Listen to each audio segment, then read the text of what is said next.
Funding for Utah Insight is made possible by viewers like you. Thank you.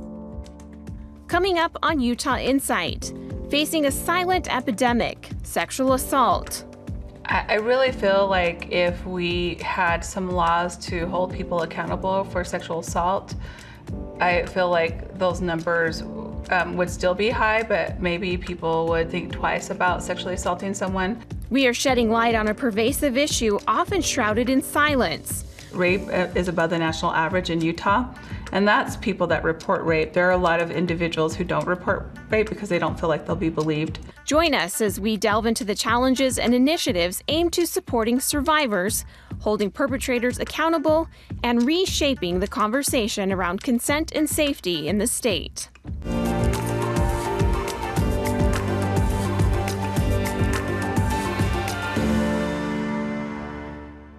Welcome to Utah Insight. I'm Rayanne Christensen. Here in Utah, we are facing a tough situation when it comes to sexual violence. Rape is the only violent crime where we trend above the national average, and there's plenty of research to suggest many victims don't report the assaults to police at all. According to crime statistics compiled by the FBI in the year of 2022, for every 100,000 people in Utah, about 56 rapes were reported. Compare that to the overall United States, where it's about 43 per 100,000 people, and only about 12% of people report the crimes to police. Joining us in the studio for this important conversation, we have Dr. Susan Madsen, founding director with the Utah Women and Leadership Project at Utah State University, Liliana Olvera-Arbon, executive director at UCASA, Utah's Coalition Against Sexual Assault, and Dr. Julie Valentine, forensic nurse and professor and researcher at the University of Utah College of Nursing.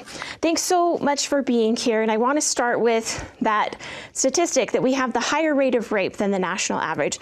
Dr. Madsen, what factors do you think are contributing to this statistic? Well, we know different sources say we're actually the 9th worst in this. One says 6th. So we know we're not even just barely above the national average. We're quite significantly above the national average. And there's various factors in that. I'll just be blunt. One of them is that in places and states and communities where there's more sexism in general, there tends to be more harassment of women, more violence in different ways. And we are in a state where we have a religious context and we're quite conservative.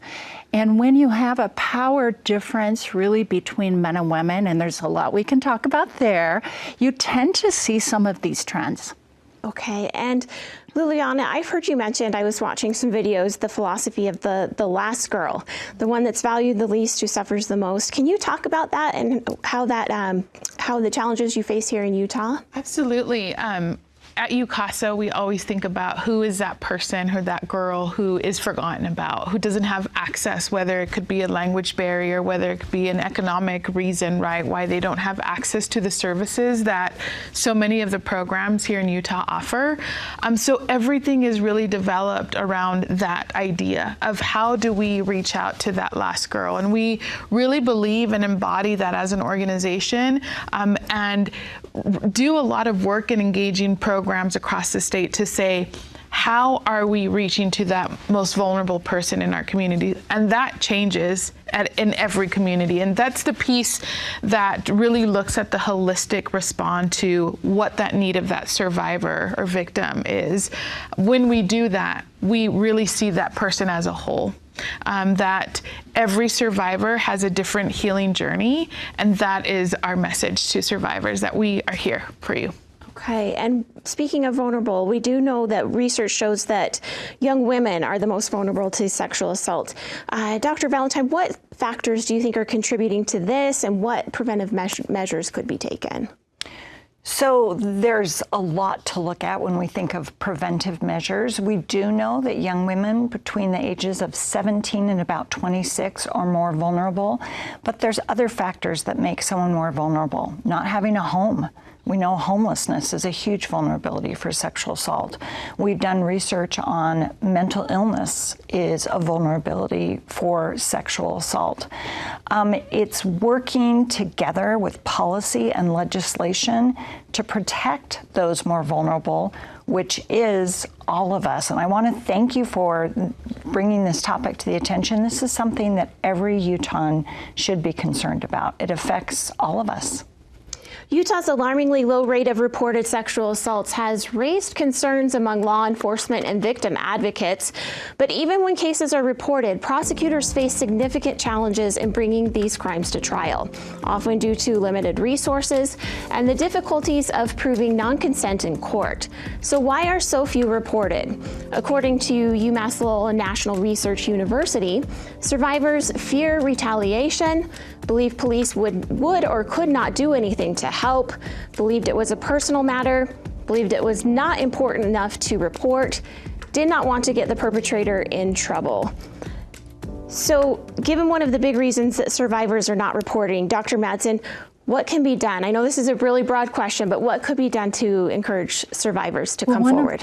One of the things that we've all been talking about is at the foundation, when women and girls and young women, we're talking about all ages, don't feel they're believed. That is the key.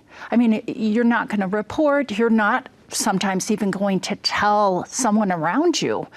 And so that really is at the foundation. We have to shift. You all agree, right? We need to shift this negative trend in the state of Utah. And if we just do programs and don't hit the basic foundation of women and girls feeling they will be believed, that people will trust them, to me, that's the foundation. That's where we need to start in the state of Utah. And I want to tag in on some research on that. There have been a number of research studies that have been done about false reporting and rape.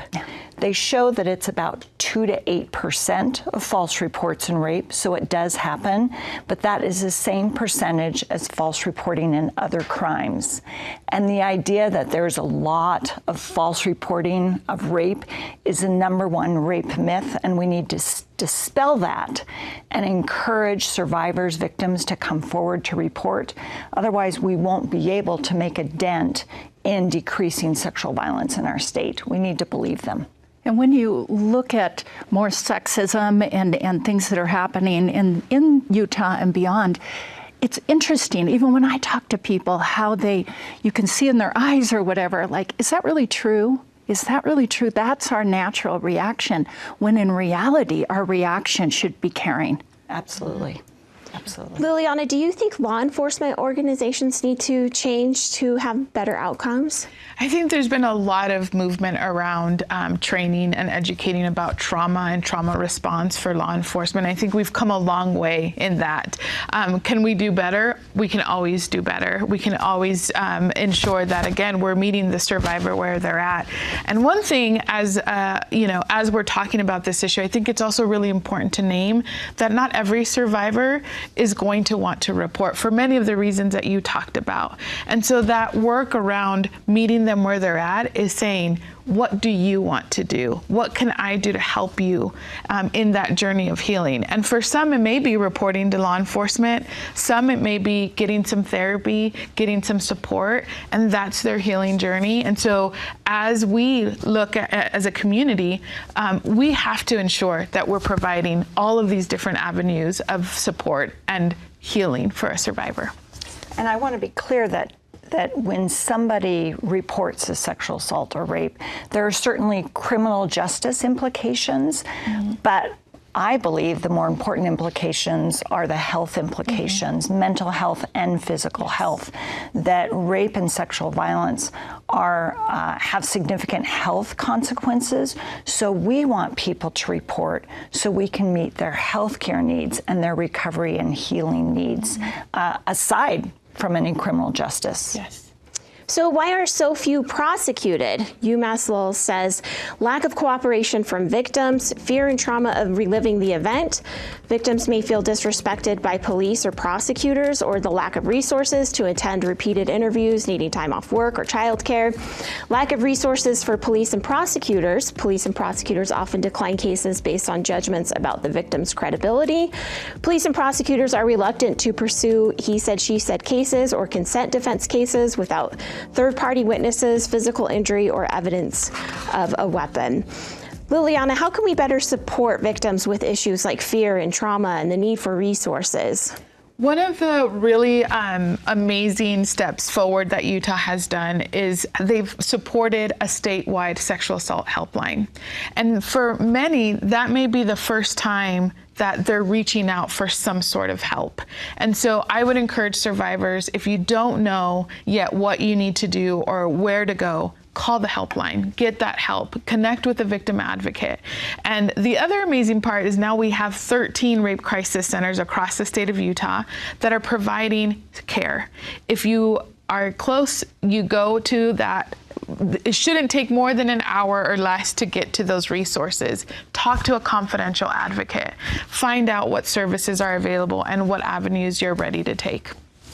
And Dr. Valentine, your research led to House Bill 200, which mandates the analysis of all sexual assault kits in Utah. Can you talk about the impact of this law since it took effect in 2017, and has it led to more cases being prosecuted? So yes, House Bill 200 in 2017, which was sponsored by Representative Romero, was really ground-changing, and it mandates that all sexual assault kits be submitted. My research showed we were about 38% of sexual assault kits, and these were kits from victims who said, I want to prosecute my case, were actually being submitted. We're now close to about 100%. So we've put in a lot of funds and money to test these kits, and we have a victim access so that they can track their kit. Now we need to shift to have more support and resources for the investigation and prosecution. That has increased somewhat, but we can do better. I imagine that's an important piece of the evidence in an investigation, and I'm sure there was a lot of frustration with those kits not being processed. So yes, those were some hard numbers to find across the state. The forensic nurses who collect these kits, when we learned that only 38% were being submitted and tested, that was tough. But again, it goes back to, we want victims to report to start that healing process. It's not about the evidence. It's not about the kit. It's so that we can help them on the pathway to healing. And I want to get back to the rape crisis centers. A new law enacted earlier this month aims to enhance support for sexual assault survivors and standardized care across rape crisis centers. Championed by State Representative Angela Romero and State Senator Todd Weiler, this bipartisan legislation seeks to tackle Utah's disproportionately high rate of sexual violence. Rape is above the national average in Utah, and that's people that report rape. There are a lot of individuals who don't report rape because they don't feel like they'll be believed. And what we wanted to do was provide those resources and services, because a victim of sexual assault or sexual violence may not want to report to law enforcement, and if they choose not to because of their circumstance, we don't want to take that power or control away from them, but we want to be able to make sure that they get the resources and the service they need to move to heal. Because when somebody is violated sexually or a victim of violence in general, it doesn't just impact them, it impacts their family and it impacts their entire community. And you see this trauma carried on through generations. House Bill 114 mandates that Utah's nonprofit rape crisis centers adhere to national standards, which will standardize care and increase eligibility for federal funding. Currently, Utah has 13 rape crisis centers. The new law requires centers to offer comprehensive support, including hotlines and victim advocacy, staffed by trained professionals. Representative Romero also stresses the importance of public awareness and education. We do have an issue, and until we really talk about comprehensive sex education in our schools, until we have these honest conversations on our college campuses, and until we hold certain people accountable for violating the rights of an individual, and in most cases these are women, men also are sexually assaulted, and I don't want to brush past that, but if you look at the numbers and you look at the victims, it's individuals that are put in vulnerable situations. So we wanted to make sure that people had those resources available to them so that they can move forward with their life and that they're not carrying that trauma. Acknowledges HB 114 alone won't solve all the issues. She says we need laws that hold perpetrators accountable. She plans to reintroduce bills in the future sessions regarding affirmative consent, banning polygraph exams for sexual assault victims, and she wants to renew the Missing and Murdered Indigenous Relatives Task Force. Lily Allen, what impact does this bill is it expected to have for supporting sexual assault survivors? It's huge. We often see that services are not available in our rural communities. And so standardizing these sexual assault rape crisis centers will ensure that wherever you are, there will be a program that will be able to deliver and provide comprehensive sexual assault services, whether it's counseling, case management, support on a crisis line, hospital accompaniments with forensic nurses.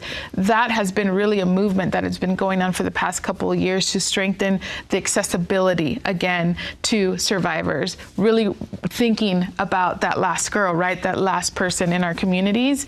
That moved us to the 13 rape crisis centers. That also impacted our sexual assault nurse examiner program. We started with 12. We have over 20 programs now as well in the state of Utah. So help is available wherever you may be. We are, as a coalition, continuing to provide that training and education to all of those programs so that they can continue to serve survivors in their communities. And can I add one thing? One thing that we're working on with the Boulder Way Forward is that we need to increase awareness across the state of even parents, of friends, of anyone. And I think that's hopefully a step that we'll get to even as we move forward in terms of even teaching more parents how to react. We know 1 in 5 girls in a CDC study in this state said that in the last 12 months they were sexually assaulted. But as Dr. Valentine mentioned, that group of college-age students, and you're still hopefully talking to your parents at this time, but we as parents even, and as neighbors and as friends, need to understand how to react and the resources that are available. And right now, I don't think a lot of people understand that. There's not been a lot of funding towards prevention and so forth. So I think that's a key thing that we need to work on as well in the state of Utah. And I think when we talk about how to react when someone discloses sexual assault, I always talk about 3 points, what you should say. You first say, I believe you. You then say, I'm so sorry this happened. And then, what can I do to help? Yeah. Even if you aren't sure what to do to help, there are resources. If you just hold that person's hand and just be there for them, there are resources that you can both find within the state to help on this journey. And I want to talk about potential legislation coming up in the next session. Representative Romero wants to reintroduce affirmative consent. Dr. Valentine, can you discuss that importance of affirmative consent? Yes, so we are really interested in a law that Wisconsin has had on the books for over 2 decades. And rather than affirmative consent, what this actually does is it builds somewhat of a ladder regarding prosecution. Right now in our state, we have felony 1, which is rape. And to prove felony 1 rape, they have to show that the individual said or demonstrated no. We know through science now that many individuals sometimes can't even speak. They're in such a state of shock and trauma at the time. And below felony 1 in Utah, we have a misdemeanor, sexual battery. Well, 40% of those misdemeanors are pleas from felony 1. So what we would like to do is have a felony 3, which is sexual contact without consent. It would allow prosecution of more cases, which would then decrease sexual violence in our state. And I'd like to add one more thing. With the numbers that you mentioned at the beginning, sometimes we don't think that this is every place in the state of Utah. We don't think it's in families. We don't think it's in every community. And it's older data and we need new data, but the estimate is really 1 in 6 girls or women will be raped or have been raped. 1 in 6. So I just want the listeners, viewers, us to understand, wait, if it's 1 in 6, that means it's probably on my street, in my classroom if I'm a teacher, in my congregation. I just want to make that point that we need to think about that. It's people we are interacting with every day. Me as a professor, there's going to be 3 or 4 women in my class that have been raped. And can I add to that too? Those numbers, 1 in 6, are based on those that report. True. Right? And so, and we know that sexual assault is one of the most underreported crimes. So those numbers are pretty big numbers to hear, 1 in 6, but that's actually probably much higher if we account for those that haven't felt safe enough to come forward. And I just want to say one more thing. That's unacceptable. Yes. It is. And we should all say that is unacceptable. We want Utah to be a safer and healthier place to raise our children and our grandchildren and to engage with our friends and family. We all need to be part of this work. Utah researchers have collected information on sexual assault cases from the sexual assault forensic examination forms across several Utah counties. This report includes details on victim-assailant relationships and their actions. This information helps address future safety concerns and guides examinations and evidence collection. Utah State University and the Utah Women in Leadership Project reports about 77% of sexual assault victims knew their assailant, with the most common relationship being an acquaintance or friend or date. More than 18% of survivors reported being raped by someone they did not know. And I'm sure that is adding to that 1 in 6 statistic when it's a family member, when it's a friend, when it's a date. And it's pretty scary to report something like that, Dr. Madsen. Yeah, it really is. And I think through the years, we've just been silent. And that is why I get a little emotional. That is why it continues. When we have silence and when we're uncomfortable and maybe don't want to even talk to our family members or whatever, that just means, the darkness is where bad things happen. And unless we shine a light, I'm doing a flashlight here, unless we shine a light on it, it's not going to change. And as Dr. Valentine said, if we really do want to protect our daughters and granddaughters and people around us, and not just protect, but make Utah a place where more girls and women can thrive and their families, we've got to do something. And not in 5 years, not in 10 years. We need to do something this year. My colleague, Dr. Leslie Miles, and I were the ones that did that research and are continuing to work on this research. And I want to talk a little bit more about that most rapes happen from someone they know. Mm-hmm. And when we talk about why people don't report, personally, I've taken care of many victims, patients who have said, I thought he was my friend. I thought he was a nice guy. I just want everybody to think about that additional trauma and betrayal that these victims feel, that this was someone that they thought they could trust, that they thought was their friend. And that adds to the whole thing of not reporting. Generally, it's someone they know. I also want to add, too, to that comment by really recognizing that because we're not talking enough about this, because as parents, as caregivers, whatever role we play, it's so critical that we have these conversations.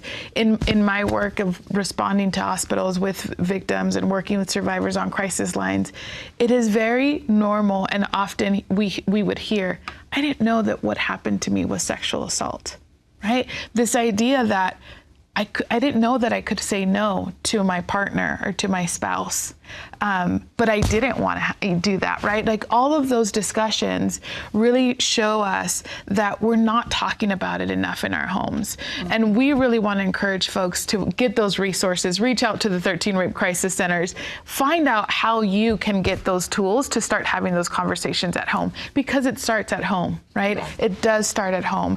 I have a 3-year-old, and at the very young age of 3, we're having about conversations at his level about autonomy, about you choose. If you want to hold mama's hand, you get to choose that, right? And it starts to build on that idea of consent, of what that means, what that looks like, so that when something is uncomfortable, he could say to me, hey, I didn't like that, or this happened to me, and we can address it.